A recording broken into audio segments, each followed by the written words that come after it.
Dame Nature, elle en pense quoi?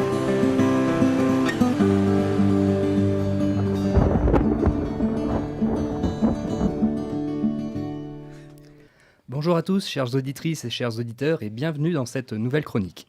Alors voilà un thème bien de chez nous, vin et fromage, car s'il y a bien un truc dont on peut être fier, c'est de la qualité, la diversité, la beauté de ces produits qui font partie de la renommée de la France à l'étranger. Il n'y avait qu'à entendre mes parents il y a une semaine expliquer à deux camarades, une grecque et une canadienne, la diversité du plateau de fromage servi pour le dîner.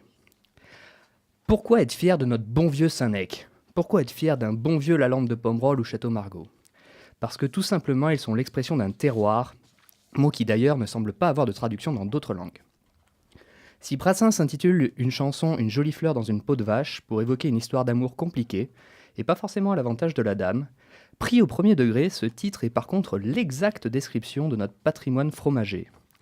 En effet, prenez notre Saint-Nectaire national par exemple, appellation d'origine protégée, AOP, cela signifie qu'il est produit selon un cahier des charges bien précis, un savoir-faire, des conditions d'élevage, une alimentation des bêtes et des conditions de fabrication très strictes qui font que ce produit est unique et de qualité.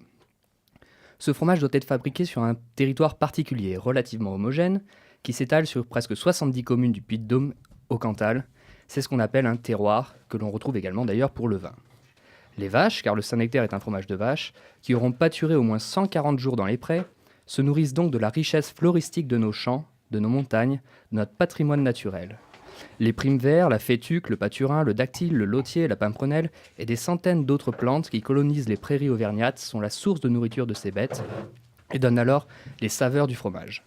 C'est la richesse du terroir qui fait la qualité de ce fromage et qui se doit donc d'être protégée. Nous sommes d'accord, l'élevage industriel est une aberration écologique et sociétale, mais quand il est pratiqué à l'échelle humaine, il est à mon sens, et n'en déplaise aux farouches opposants de l'élevage animal, une activité avec un certain intérêt écologique. Je m'explique. Le climax écologique, sous nos latitudes, avec nos conditions climatiques, soit l'état d'équilibre des écosystèmes, n'est pas la prairie, mais la forêt. Cela signifie que si nous arrêtions toute activité humaine, c'est la forêt qui s'installerait, et ce serait l'état le plus stable. Nos prairies ne sont donc qu'artificielles et font partie de notre paysage. La chaîne des Puys serait par exemple entièrement couverte de forêt si l'élevage était proscrit.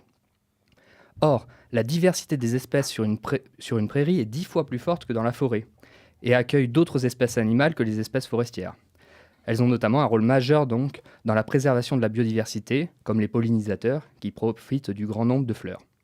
Les exploitations, encore une fois, à taille humaine, participent donc au maintien de la biodiversité, à l'entretien des paysages, entraînant une belle synergie entre la végétation de montagne, le bétail et l'activité humaine.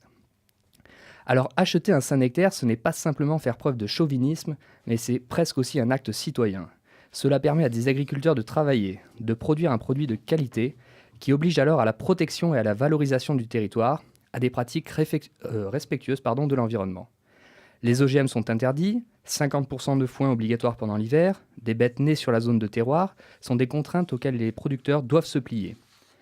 Indirectement, c'est alors la protection de l'environnement qui est en jeu avec une diversité naturelle forte, riche, dont nous apprécions la saveur à chaque fin de repas. C'est également des troupeaux élevés dans des conditions dignes par des paysans qui connaissent et aiment leurs bêtes. Le mot paysan prend alors tout son sens le plus noble, des gens du pays qui valorisent sans détruire, qui entretiennent sans abîmer un terroir, pour que la jolie fleur dans la peau de vache donne au final une jolie tranche de fromage. C'est toute la différence avec la vache qui rit, dont le lait est issu de fermes industrielles, produit par des vaches nourries au granulé, sans saveur, sans avoir vu un vrai pré, sans l'expression du moindre terroir. Et me vient alors une véhémence un petit peu militante. Quand on connaît la qualité de nos produits, et notamment des fromages, et la situation de désespoir des paysans, il est nécessaire d'agir en consommant mieux. Il est à mon avis scandaleux qu'on retrouve aujourd'hui du Babybel ou du Kiri dans les cantines scolaires.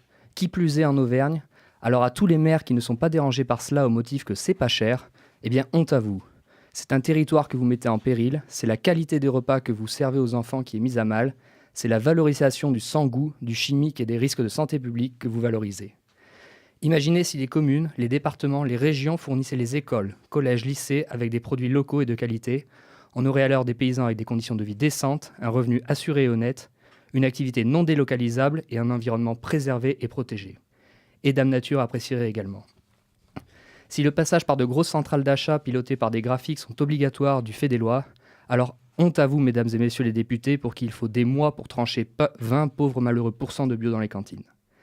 À nous également, citoyens, de mettre peut-être 2 ou 3 euros de plus sur un marché auvergnat pour un producteur qui sera capable de vous parler de chacune de ses vaches, de l'herbe qui pousse dans ses champs, de l'affinage de son produit, au lieu de payer un prix dérisoire pour de la merde qui, en plus de réduire à l'esclavage des agriculteurs, nous coûtera bien plus cher en termes de santé et de destruction du territoire dans les années futures. L'exemple du Saint-Nectaire nous concerne ici directement, mais c'est également le cas pour tous nos fromages, tous nos vins. Alors faisons en sorte de valoriser les productions locales, durables, pour aider la nature à nous offrir le meilleur, que nous soyons fiers d'accompagner notre morceau de Saint-Nectaire avec un petit Pessac léognan, sans sombrer dans le conventionnel artificiel, destructeur de notre patrimoine naturel.